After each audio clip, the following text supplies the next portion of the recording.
Now on Indianapolis This Week, the race for U.S. Senate. Republican Marlin Stutzman joins us to talk about the final month of the campaign and why he disagrees with his own party's budget in the House. Changing the BMV. We go straight to the commissioner about changes coming to the agency. And is this Donald Trump's meltdown? Do you believe in punishment for abortion? Yes or no, as a principle?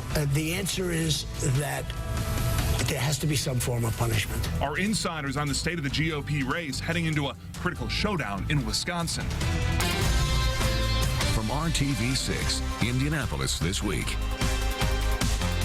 Thank you so much for joining us for Indianapolis This Week. We also want you to join the conversation and debate right now on Twitter with our official account at Indy This Week. We're now just 4 weeks to Election Day in Indiana, and we turn attention again to the race for Senate. It's a race drawing attention from all around the country. Republican Congressman Marlin Stutzman and Todd Young both looking to replace Dan Coats as he retires from the Senate. It's a race believed to be very close and one that could be overshadowed by Indiana's presidential primary, which could be key in determining if Donald Trump gets the party's nomination. We're joined this morning by Congressman Marlin Stutzman. Congressman, thanks so much for being here. Thank you. It's great to be here this morning. Good to see you.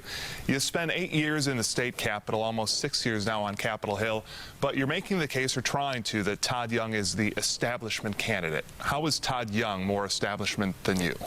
Well, it's not your time in office. You know, I have a record. And my record is the conservative record in this race. The establishment in Washington is very powerful and has set up a system that it enriches a few at the expense of others. And if you go to Washington, 5 of the wealthiest counties in the country are in and around Washington, D.C. And when we are elected by our constituents to go to Washington, we're supposed to be voting for the interest of our state and our constituents. And I've not always gone along with that. I believe that we should be empowering people back home rather than this special interest on K Street. And that's the establishment. And Todd continues to vote along with the establishment in Washington rather than really empowering people at the state level, which I understand better because I've been at the State House and was so frustrated with Washington, always mandating it and telling us what to do. We asked Congressman Young this question last week when he was on the show. Has the race turned personal between the two of you, especially in the wake of you joining the Democrats and challenging his viability over the signature issue? Well, I did not join the Democrats. This was a problem that Todd Young created for himself. You know, we all have to go out and collect our signatures, and the lowest that we had in a particular district was 640 some signatures. If you're going to be asked for 500, you need to go out and collect 1,000. And so I think this shows again Todd Young's inexperience, that he is not taking this seriously enough, understanding the rules and what we all have to do. And so when he turned in 501, our staff, we went and counted the signatures. We came up with 497, just like the press did. And the Democrats, of course, they challenged it.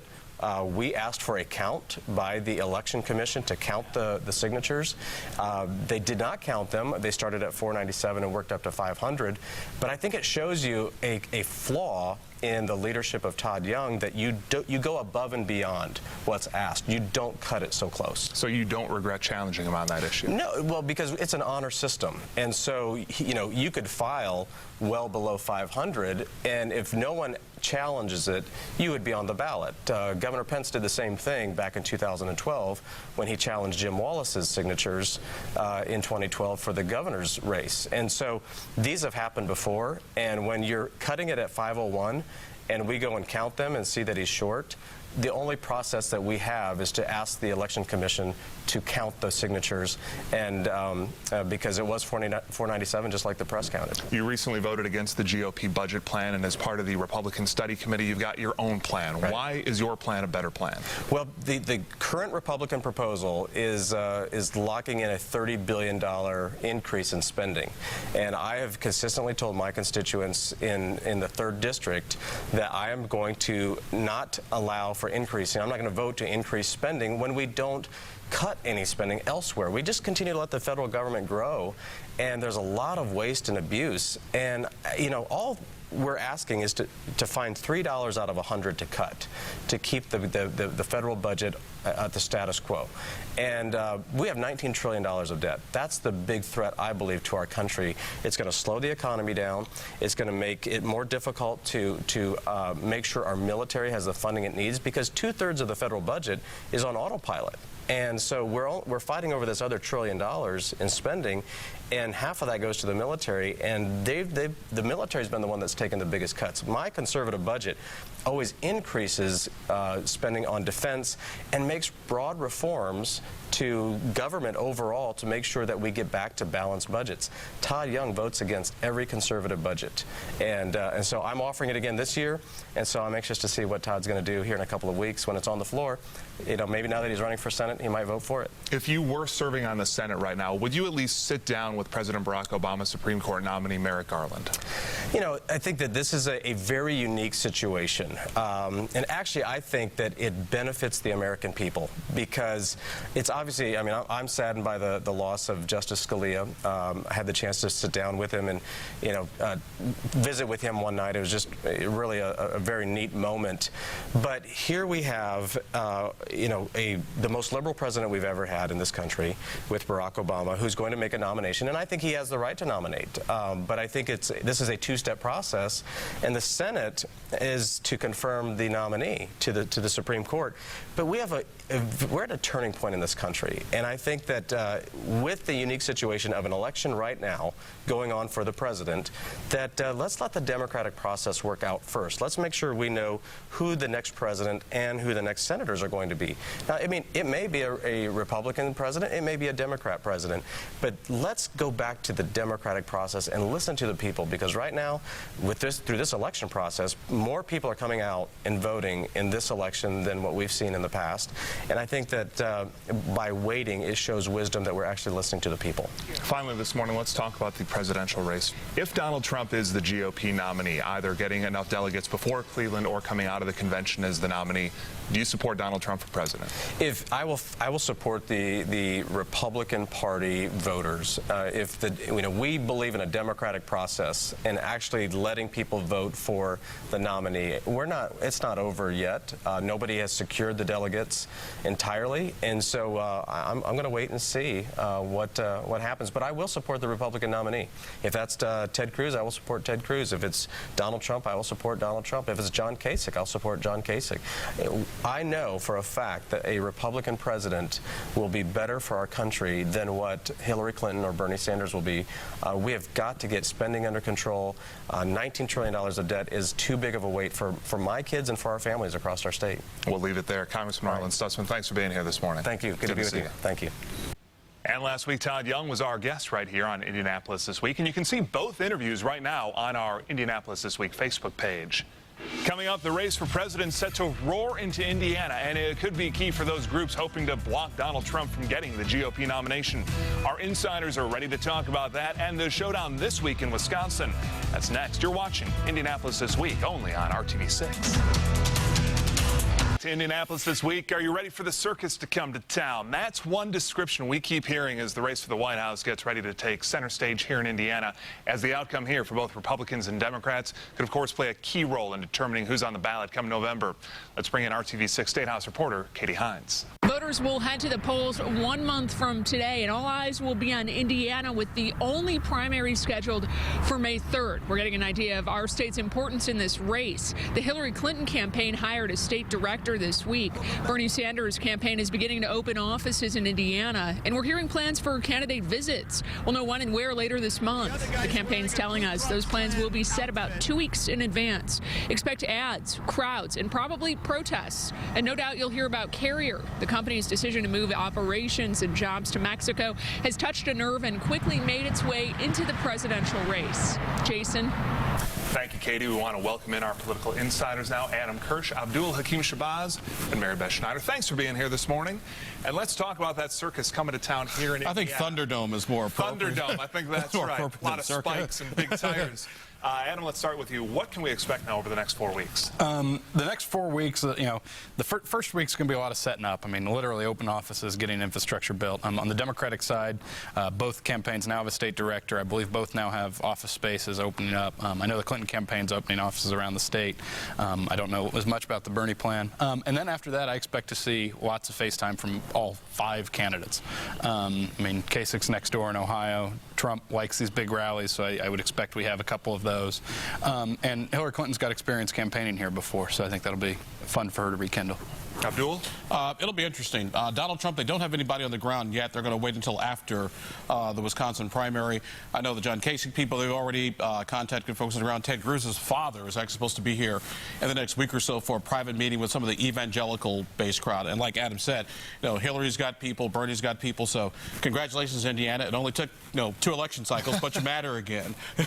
I think it's great. I mean, I know that it is a nightmare for the candidates because if you're Hillary Clinton, you would have hoped you had it wrapped up by Indiana. I'm sure she cannot believe she has got to be campaigning still without having a nomination locked up in May.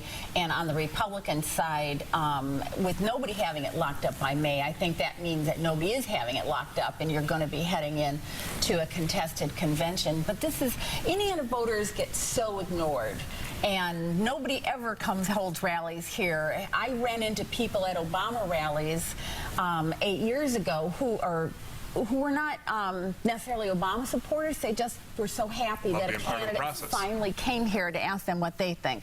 I think it's fantastic. And for the longest time, all Indiana's been, up until now, it's just been an ATM machine. Yeah. Candidates would come in, raise money, get checks, and then take off. Now they just got to stay and talk to people.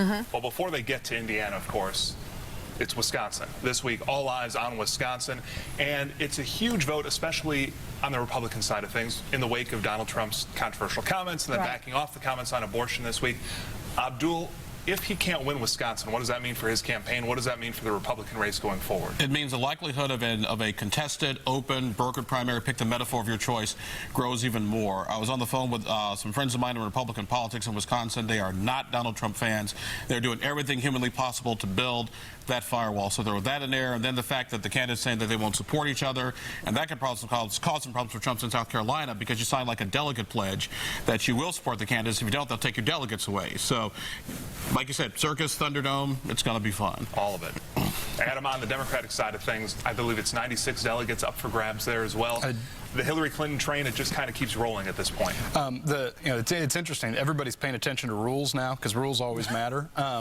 And the Democratic rules are basically proportional allocation. There's some variations if they're done by congressional district or statewide, but basically it's proportional allocation. Bernie Sanders has to win 67% of remaining delegates to have a shot. I don't think that's going to happen. I don't think he's going to win 67% in Wisconsin. So to Mary Beth's point about Hillary doesn't have it locked up, she doesn't, but she is in a much more dominant spot than any Republican and maybe the Republican Party in general. Mary Beth, does Donald win Wisconsin? No, I don't think he can. And actually that was true before he made these comments on abortion. He was already trailing Cruz substantially there, and it's a winner-take-all state.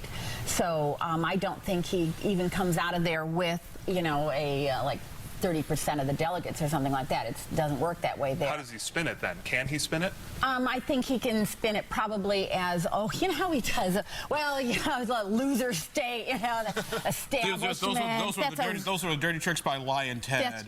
Lyin' Ted and that Walker, what a loser, Paul Ryan, what a loser. That's what his MO has been. It is not attractive. It's not what we're used to seeing, but that's probably what he does. But he will also then be on to some states where he is going to do better in, like New York. So it's not the end of the road for Donald Trump. On the other hand, if Cruz somehow, if he imploded and couldn't win Wisconsin, he would have a hard time recovering.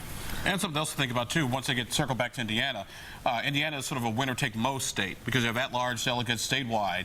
If you win the majority of the states, you get that. But they're also allotted by congressional district. So you could easily have a situation where one wins like half the congressional delegation, the other wins the other half, one wins statewide, and the mass confusion continues all the way to California. Shifting our attention, we had Marlon Stutzman on this morning, of course. Happy to have him, and Todd Young was on a week ago. All this attention paid to the presidential race now in Indiana, especially over the next 4 weeks. Does that help or hurt either of those candidates at all going forward? Actually, there hasn't been, I've been looking at some of the data in other states where there have been sort of contested races, and believe it or not, the presidential race hasn't really impacted those races. Matter of fact, voter registration is actually, new voter registration as of last week is actually down quite a bit from the 2012 and 2008 cycle, and you would think with, sort of this contested races that more people would come out to vote is actually having sort of the opposite effect. So it really behooves the candidates to get your base out because that's what's going to save the day. But does anyone pay attention to either one of them going forward? I think it's actually, we had in 2008 when we had the Democratic primary here, we also had a gubernatorial primary that I think the primary result was certainly affected by the presidential. I think if I'm Marilyn Stutzman, I love the Republican primary coming here, especially with the anti-establishment mood. I mean, Todd Young's got $1 million from the Chamber of Commerce. You don't get much more Republican establishment than that. I think it's got to benefit Stutzman. But I think it's also going to put pressure on both of them to be more vocal about who they support for president. Will they be able to support Donald Trump if that's the nominee, or do they instead back Ted Cruz? Ted Cruz has positions on abortion that are opposed to any exception. I think Marilyn Stutzman may have the same. I'm not sure about Todd Young, but they are going to get pushed to make some positions on issues that maybe otherwise would not come up in their race. Does that influx of money from the chamber, does that say anything about where that race is between Stutzman and Young right now? It says Marilyn Stutzman's leading this race, and the Chamber of Commerce needs to save their establishment. Actually, no, it doesn't, because here's a newsflash. Marlon Stutzman also went to the Chamber of Commerce asking for their endorsement. They did not give it to him. Instead, they gave it to Todd Young. So for the Marlon people who are friends of mine to say, well, this was just an establishment thing. Well, if it's so establishment, why did you ask for it last year and you didn't get it? So, but Todd Young does look then, though, like the establishment candidate. And this is one of those years when I'm not sure that's the good thing that it once was. And especially up in northern Indiana, I think that Marlon Stutzman is probably reflecting the views up there and has got to be considered formidable. Mary Beth gets the last word on that. Join us at Indy this week right now. Still to come, trying to restore your faith in the BMV and that you won't be overcharged on your next visit. We take your questions to the BMV commissioner next. You're watching Indianapolis This Week on RTV6. BMV. Are newly approved changes to the agency's often confusing rules enough to rebuild your trust and avoid overcharges going forward? Rafael Sanchez goes one-on-one with the commissioner. Joining us now is the BMV Commissioner, Ken Abernathy. Welcome to the program. Thanks for having me, Rafael. Some new legislation will change the way we register vehicles from 199 ways to 23. Did I overstate the number again? No, that's absolutely correct. It's a pretty historic number. And so what does that really mean? Because at the end of the day, you've changed the way. Does this mean that consumers can have more trust and confidence in the system? Yeah, I think that's the whole bill, when you look at it, got exactly what we needed to get to. It was simplifying the code. It was streamlining it. It was making it more straightforward. So in addition to reducing the number of ways to register vehicles from 191 to 23, it reduced or eliminated 163 fees. More importantly, it aligned the fees with the description of them and everything else, so you can go to one place. Makes it much simpler, much straightforward. There has been some questions about the confidence that the public has in the system because of overcharges. Before this legislation, you implemented a number of changes for the agency. How does this piece of legislation help the public? Someone in Kokomo or Greenwood or Franklin or Avon say to themselves that the system is better. Is the system better? It is, and as I said repeatedly from the beginning, it kind of described the three-legged stool, that all three legs need to be stable for the whole system to be stable, and the legislation piece was one of it. So this is huge. It's historic legislation. It really simplifies things.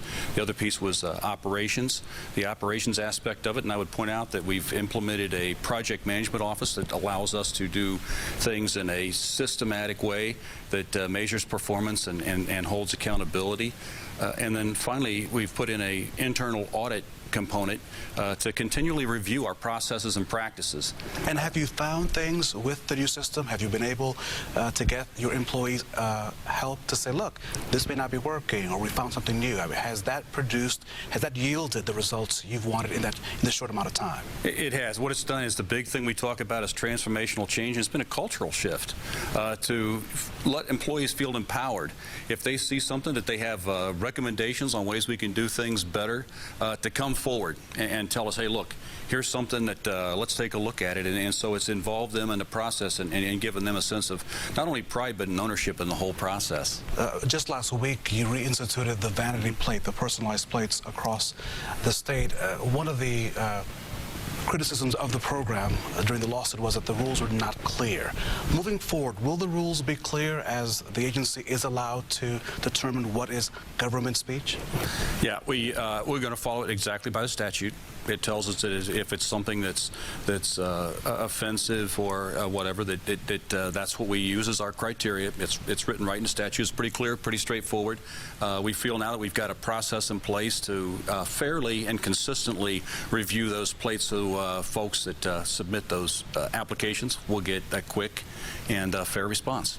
How many have you had to reshift resources to now the vanity program, or will it be the same team of people that was doing it prior to the challenge? No, but we did need to retrain, and that was one of the big things. People ask about timing and stuff like that. One of the things is just to check, make sure we had a good process in place, because it had been suspended for 3 years, and also to make sure that we retrained the folks to make sure that they knew how to handle it and handled it properly. And BMV Commissioner Kent Abernathy, thank you so much. You're welcome to come on the program anytime. We thank you for your time. Thanks, Raphael. Appreciate it. Thank you. Thanks to you both. There is criticism of the BMV bill that the governor signed because of unrelated laws attached to it. Those include an increase on rental car taxes and another that allows railroads to not clear the line of sight along its tracks. We'll be right back. You're watching Indianapolis This Week on RTV6. Welcome back. If you haven't registered to vote, the deadline to do so for the May primary is tomorrow night. You can sign up online at indianavoters.com or the state's Indiana Voters app, or go in person to your county clerk's office. You can find all this information on the hot button section of the IndyChannel.com. It's also available on our RTV6 app. Thank you so much for joining us here today. For Raphael, Katie, and our entire team, have a fantastic Sunday and a great rest of your weekend, everyone.